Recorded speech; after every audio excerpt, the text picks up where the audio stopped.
네, 웹툰과 표현의 자유에 대해 앞서 리포트에서 전해드렸는데 이번엔 소셜미디어, SNS와 표현의 자유 얘기해보겠습니다.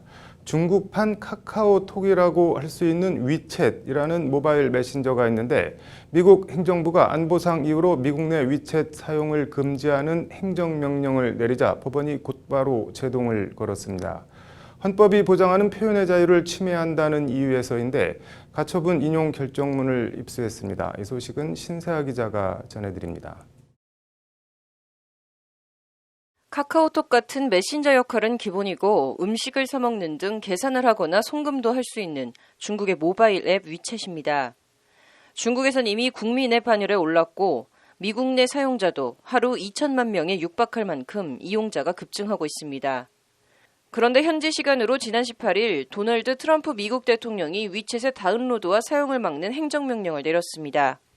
위챗이 수집하는 사용자 네트워크와 위치, 인터넷 검색 정보 데이터 등 민감한 정보가 중국 공산당에 넘어갈 안보 위험이 있다는 이유에서입니다.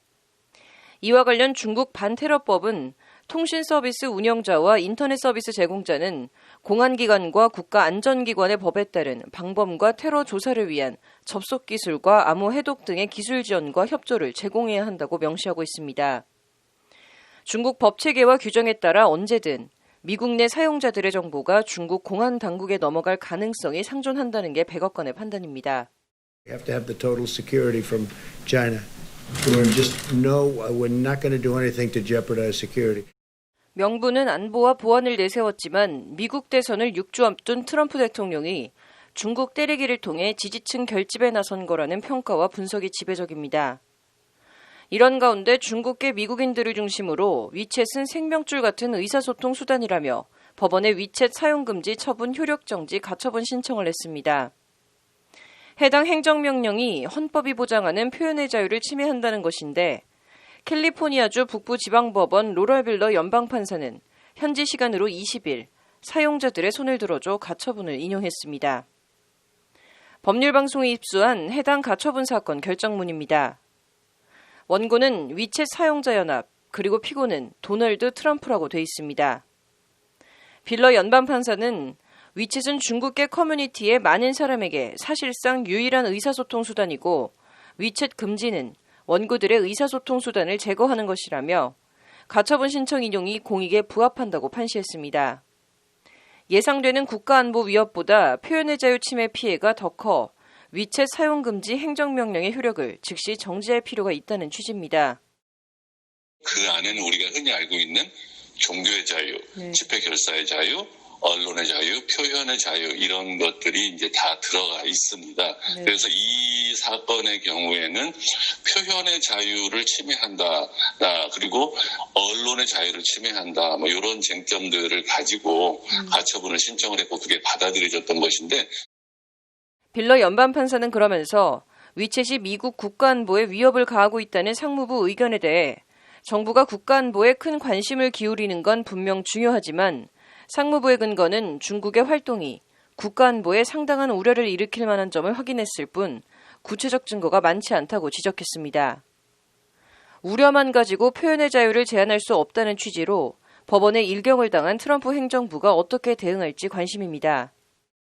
일단 임시로 급한 불을 막아서 이 행정명령이 집행이 되는 것을 일단은 중지를 시켰는데 이후로는 이제 상무부의 판단이 여러 가지가 있겠지만은 이 행정명령을 뭐 수정해서 다시 이 부분을 가지고 집행을 실시하려고 할 수도 있겠고 또 하나는 아예 그냥 이 가처분은 인정을 하고 본안에 가서 이 행정명령이 법적으로 타당하다는 것을 다퉈볼 수가 있습니다. 법원 결정에 대해 법무부는 빌러 판사의 결정은 국가안보에 대한 위협을 가장 효과적으로 대응하기 위해 내린 대통령의 결정을 좌절시키고 쫓아낸 것이라고 불만을 나타냈습니다. 이런 가운데 정치적 목적과 효과를 위해 트럼프 행정부가 추가 조치나 소송을 강행할 거라는 관측도 제기되지만 결론이 뒤집힐 가능성은 높지 않다는 게 김익태 변호사의 예측입니다. 법리적으로 보면은 결과는 뒤집어지기는 좀 어려울 것 같습니다. 가처분이 일단 인용이 되었고 이후에 상무부가 만약에 이 가처분에 이 가처분에 반발해서 본안으로 넘어갈 경우에 이 행정명령의 위헌성을 본격적으로 다룰 텐데요. 기존의 판례나 그 전통에 의하면은 이렇게 특정 집단을 겨냥한 이러한 정도의 특별한 어떤 분명하고 합리적인 목적이 없는 이런 행정조치를 인정하기는 어려울 것입니다. 백악관과 상무부는 아직 공식적 답변을 내놓진 않았지만 현지 언론들은 상무부 관리들을 인용해 트럼프 행정부가 긴 법정 싸움을 준비하고 있다고 전하고 있습니다. 법률방송 신세아입니다.